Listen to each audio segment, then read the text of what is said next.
Hello, dear friends. I've written a poem this morning. It's called.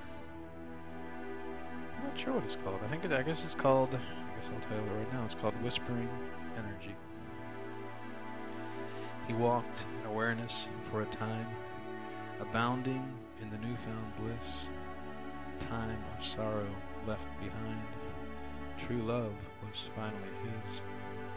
She entered a place of dancing on the drying of her last fateful tear, welcomed the dawning ecstasy, embracing the new sight clear.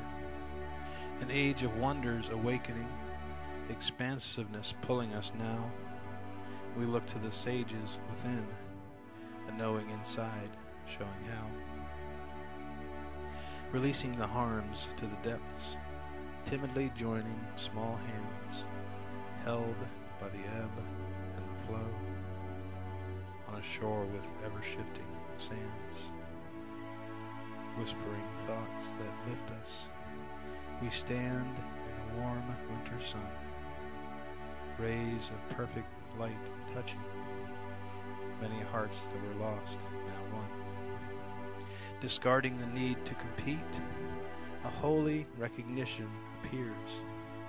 We look into the mirror as others in grace draw near.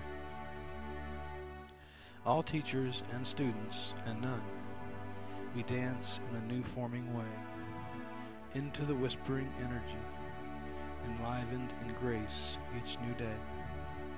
An age of wonders awakened, expanding in true active bliss. We look to the sages within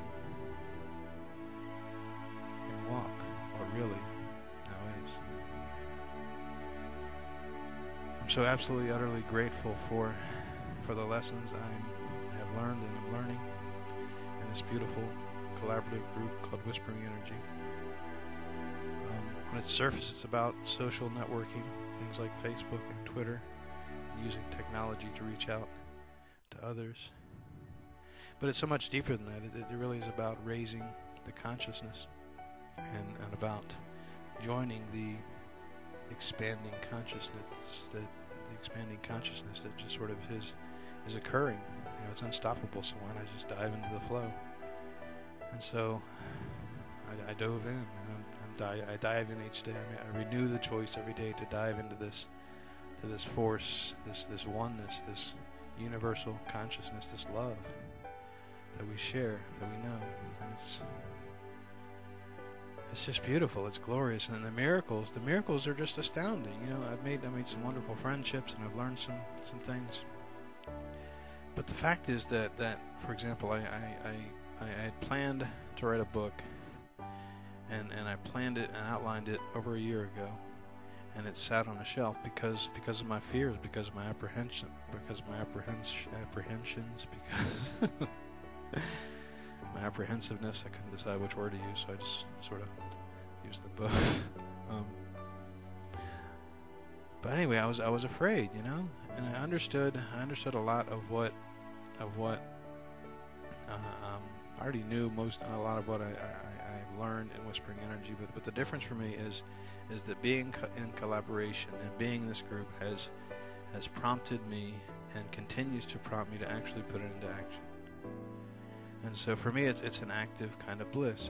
It's not just practicing the law of attraction. It's not just using our intent. It's actually, you know, taking that leap of faith into the unknown, and knowing that the net will appear, and knowing that it'll be good. And it's still scary, but I do it, and I'm doing it. And anyway, I planned this book a year ago, and I actually started writing it a couple weeks ago, and it was, you know, by and large because of the support of the loving people at Whispering Energy, that I'm learning, that I'm discovering this amazing man and writer that's inside of me. And so I started writing the book a couple weeks ago, and I'm just about done with it. And I anticipate finishing the book, Embracing Failure, tomorrow. And it's just grace. It's pure grace. if you want what I have, then, do what I do. And what I do is lots of things. I practice lots of love as much as I can. And I wake up every day and I renew my choice to be in faith and to dive in. And I connect with people at Whispering Energy, and I do my best to follow the path, and to walk the path, and to dance the path, and to live the path, and to write the path, and to giggle the path. And it's a beautiful thing. If you're interested, check it out. WhisperingEnergy.com is a free webinar tomorrow, February 17th. Sign up. I'll see you there. I love you.